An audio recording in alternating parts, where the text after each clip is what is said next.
সব মনিটরই জি, থাকবে আমার সামনে। আমরা একটু জানতে চাইবো যে আজকে যে নারী উদ্যোক্তারা যে 24 ঘন্টা খবর আপনার পক্ষ থেকে আমরা একটু জানতে চাইবো মনিটরে আছে। এই যে নারীদেরকে নিয়ে আপনার কি ভাবনা? আপনি তো একজন নারী নেত্রী এবং একজন উদ্যোক্তা, আপনি একজন ব্যবসায়ী এবং আপনি বিভিন্ন অর্গানাইজেশনের এটা অনেক কম। দায়িত্বশীল হিসাবে আছেন। যদি আমাদেরকে একটু বলেন আর কি।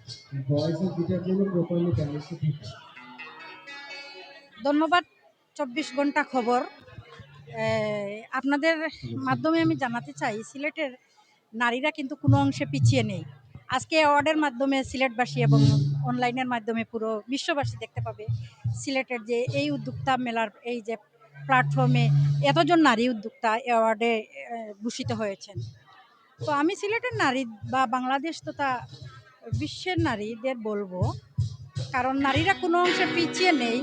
এর কারণ হলো নারীরা এখন শিখে ফেলেছে তাদের অধিকার কিভাবে আদায় করতে হয় এবং কিভাবে সমানতালে পুরুষের পাশে থেকে কাজ করে সিলেটকে তথা বাংলাদেশকে উন্নয়নের কাজে সহযোগিতা করে যাচ্ছে নারীরা।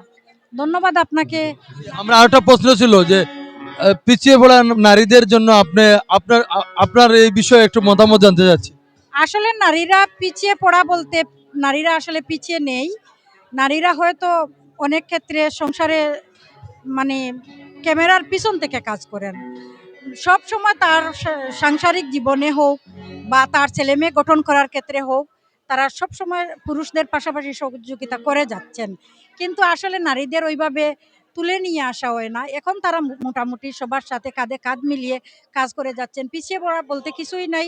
সবাই নিজের উদ্যমে কাজ করুক, একদিন নিজে থেকে নিজে প্রতিষ্ঠিত হতে পারবে। আপনার যদি একটু পরিচয়টা দেন আমাদেরকে।